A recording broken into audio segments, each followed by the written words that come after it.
It's every poker player's dream to run deep in a tournament where the money really matters. He's gotta be heartbroken. Where with every single bust out, you make tens of thousands of dollars. With the devastation hitting my city and millions in damage done to the place I call home, this isn't just about winning anymore. I have to win, to help rebuild, to bring back hope, to fight for something bigger than myself. My family needs me. I need me. Sorry, we've been evacuated. I don't know what's gonna happen, but please do not worry. We're handling things. You focus on the tournament right now. Love you.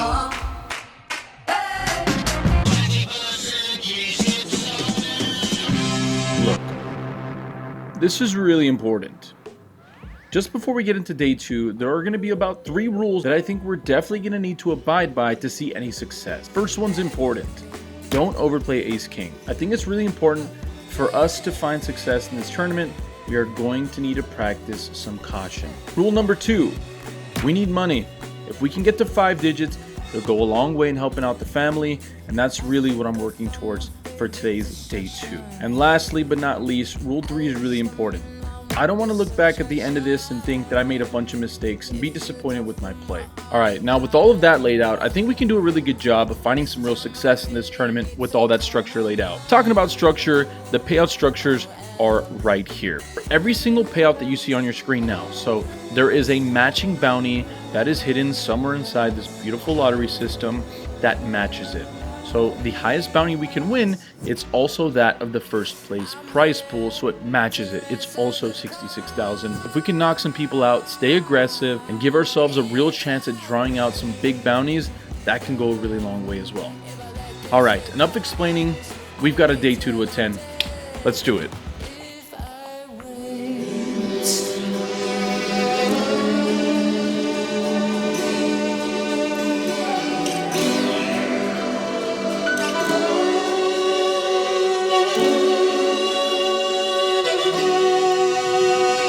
Kicking things off, we are immediately putting our first rule to the test. Early position raises, and the action folds to me in the small blind. I look down at ace-king, and at that moment my heart skips a beat, because it's early in the tournament, I haven't made much money, and I'm already going to be putting myself to the test. But this hand's too good to do anything besides raise, so that's what I do. With the opponent now thinking about things for a moment, he does something that I was not expecting. He puts me all in. Everything I worked for the day before, the 12 hours of play, means nothing if I make the wrong play right now. I'm frustrated and I'm not really sure what to do at this point. This is the hardest part of poker. The pros swear by this hand, but for me, I don't really get it too much. That, coupled with the fact that I've made no bounties to this point and I haven't even doubled my money, I decide to do something that I don't find myself doing too much, and I go ahead and make a very disciplined laydown. Let me know in the comments section down below what you guys think about that. I can't lie to you. That last hand wasn't easy, but in the back of my mind, the weight of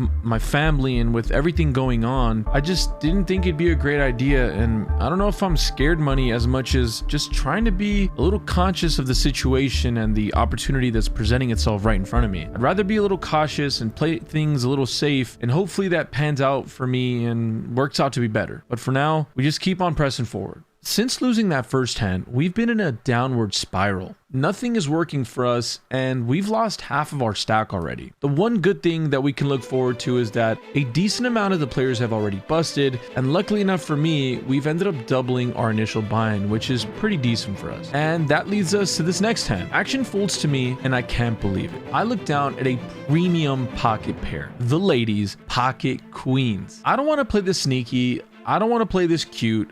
I want to make my opponent make the mistake, so I go all in for 20 big blinds. It's a hefty size, but like I said, let them make the mistake. I don't want to be a fool and galaxy brain myself out of this pot, so that's what I'm going to go with. Action folds all the way to the big blind. I'm getting a little scared at this point. I hope to get a little bit of action. Luckily for me, he's a chip leader. He looks me up and down, asks me for a chip count. The dealer lets him know how much it is, 210,000. It's at this point that I could feel it. My heart is beating out of my chest. I'm having trouble controlling my breathing even. I need this double up right now to give me any semblance of hope in this tournament. And after a bit of a pause, my opponent says, call. It's at this point that everything that happens next is up to fate. The poker gods have set my destiny. The cards are on their backs. My opponent shows ace deuce, and we're off to the races. The flop comes out clean. The turn card gives him a pair of deuces, but the river is a clean one. Let's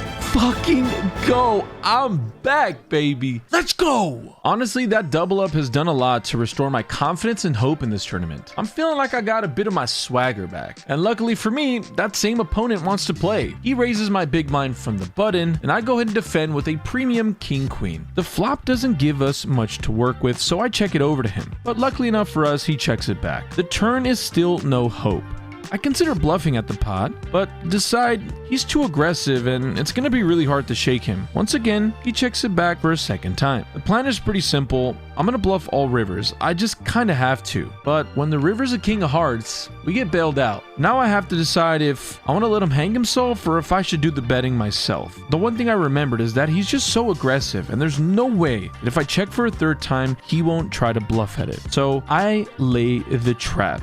And instantly he falls into it. He throws out a bet I couldn't have called fast enough. He shows a bluff. I show my pair of kings and we win a 6-figure chip pot. Back-to-back hands to get us immediately over the 50 big blind mark and inject a bunch of fuel to the fire. I'm going to continue pressing forward, and these 2 pots are just the beginning. Everything's been going really well. I don't want to act like I haven't had my fair share of good luck at this point, but mentally, I'm starting to get a little lost. My mind's getting a little fuzzy, and it's not because I'm getting tired from playing poker, but it's because my phone is ringing non-stop. With every text I get, it's becoming harder and harder to focus. More and more friends and family are sending me messages showing how they've been impacted or how they've had to leave their homes or how some have even lost their homes. With every single minute, more and more information and more bad news continues to come out. I don't know how to feel about it. I'm frustrated. I feel honestly helpless and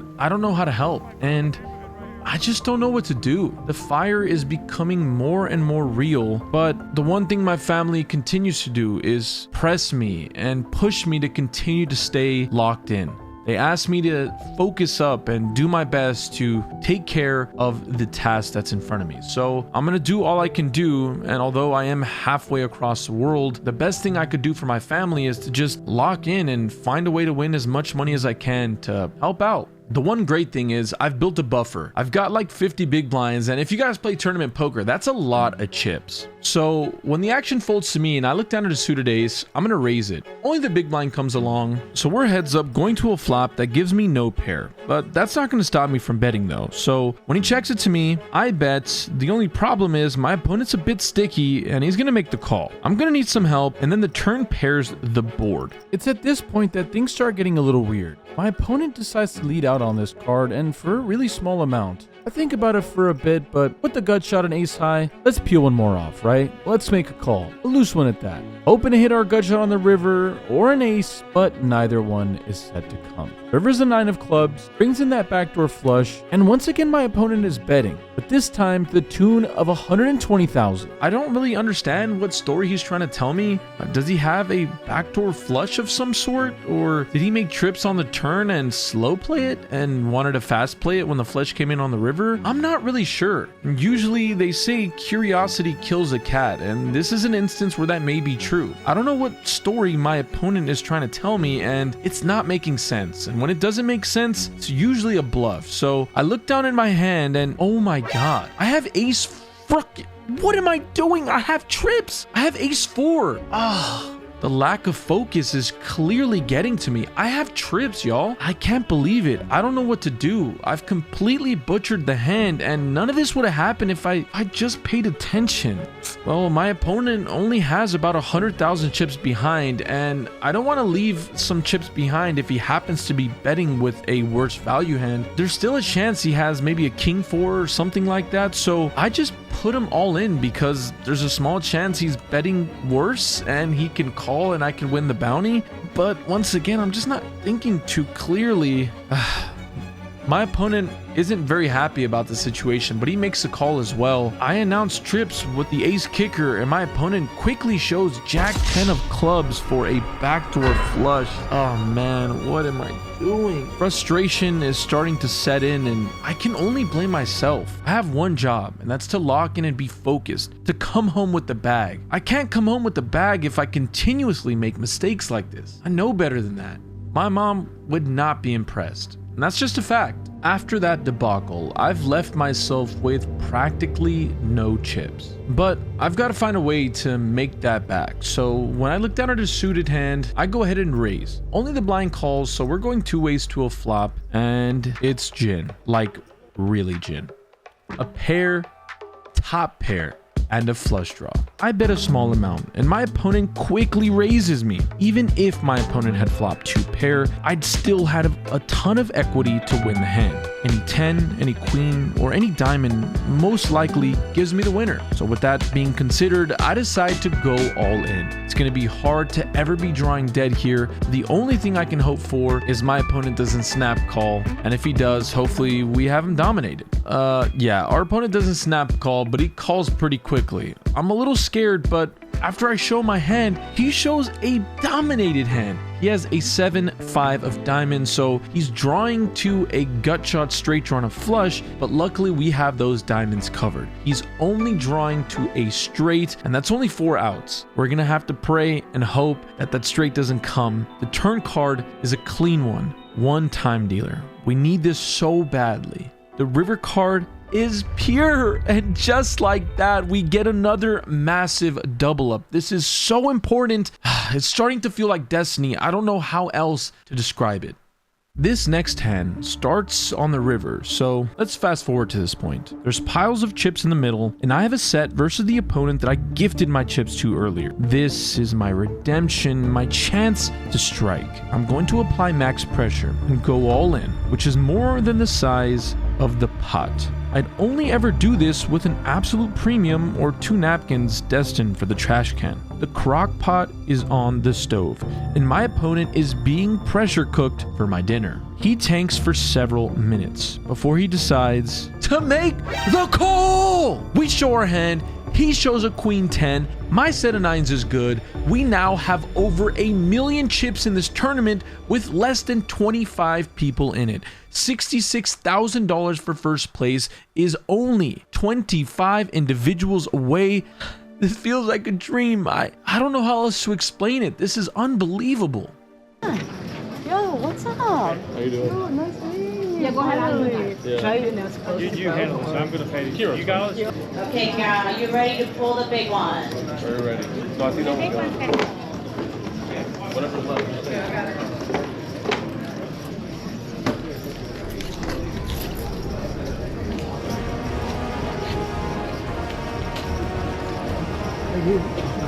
I'm doing my best to compose myself around these people, but $15,000! Let's fucking go! Okay, I got it out. Let's focus With again. the single pull of a ticket, I now have guaranteed myself a massive 5-figure score. The job is not done yet though, so let's keep on pushing forward. We've rolled with the punches, we've stayed behind our jab, and honestly, I've fought what feels like a pretty perfect fight to this point. But every fighter has to go for that KO shot, and this is my time. The chip leader raises. Action folds to me, and this time I look down at Ace King for the second time. This time it's going to be a bit different though. I'm not going anywhere. With that 5-figure score already confirmed, I've got to go for the win. I re-raise him. He knows he has to defend his raise though, so he makes a call. The flop is better than ideal. I have a pair of aces. My opponent checks to me, and I'm going to do what everyone should do in this position. I'm going to go ahead and keep the aggression up, so I throw a small bet out. That seems to do the job, and my opponent relinquishes his hand. And just like that, we are nearing the 2 million chip mark. Wow, it's pretty great. Pretty great. After busting out one of these small stacks, I have the privilege of pulling yet another bounty. That's 2 for the day. We've made $15,000 on the first one, and honestly, we're kind of playing with the house's money at this point. Anything, and I mean anything, would go a long way right now. Holy shit! $12,000! Okay, so I'm trying to keep shit together. I've made nearly 30,000 in bounties, and I am now down to the final 17 players when this next hand happens. That same player from the last hand raises, and he's still a massive chip leader. To this point, the blinds have continued to gone up, and now, even though I haven't lost any big pots, I'm under 20 big blinds. All that to be said, when I look down at pocket jacks, it's kind of a bittersweet moment. Pocket jacks hasn't really done me too many favors, but this hand is really strong. And even more so when I have as few chips as I have now. I go in between option A and option B, but clearly the best option is to go all in. There's a ton of dead money in the middle. If I win this pot, I nearly end up with 3 million chips uncontested, and if my opponent calls, he can definitely have hands that I have absolutely crushed, like a worse pocket pair, or on the off times that he has us crushed, there's an 18% chance we can still end up with the winner. I go all in, and I'll stick by thinking that is what I think is the best option. The action folds back to my opponent, and he is not happy enough. He instantly calls, and when he does that, my heart sinks instantly. He shows pocket Kirons, pocket kings. Nearly 17 hours of dedicating myself to this tournament, doing everything I possibly can to come with an outcome that is favorable for me. We've pulled 2 bounties that have equaled nearly $30,000, which will go a massive way in helping my family, and now I'm left with this one flip, a flip where I only end up a winner 18% of the time. It's frustrating, it's kind of exciting, but I'm anxious. A poker tournament has never meant this much to me, and it's become more than just for the money. I proved it to myself that when the pressure was at its highest it's ever been in my life, I was willing to step up to the plate. I made big folds today. I did the best that I possibly could given the situation and the circumstances around me. And it all comes down to this one flip. The flop doesn't help me. I need 2 outs. Like 6% or 4% of the time I end up with the winner, but the turn doesn't help us. But it kind of does. I can now split the pot with my opponent because we can still make a straight on the board. So a straight or a jack, but the river. As people, we often wrap up our self-worth with how successful we are or how much money we make. I've always measured my own self-worth by how much I won at the poker table, how sharp my game was, how successful I looked. But today, I didn't win. And maybe I wasn't perfect, but when the pressure hit, I showed up. With what was significantly less than my A game, I found a way to come through. And that's something that's always going to live with me. There's a lot to take from this, and a light at the end of the tunnel. I'm healthy, my family's healthy, and with a few bumps and bruises, my house is still standing. It's going to be a long time till things start to feel normal again in my city, and for the family that's standing right behind me, I hope that it's a little more sooner than we think. The house behind me belongs to one of my best friends from childhood, someone that I went to preschool with, and unfortunately, they didn't have the same luck that I had. They don't know this, but I'm going to be donating a portion of my winnings to their GoFundMe, and I'd really appreciate it if this video has meant something to you in any type of way, even if it's just a few dollars. If you can donate to help them find a little bit of hope, because things obviously are a little difficult right now. There's a lot to look forward to, but for now, that's today's episode.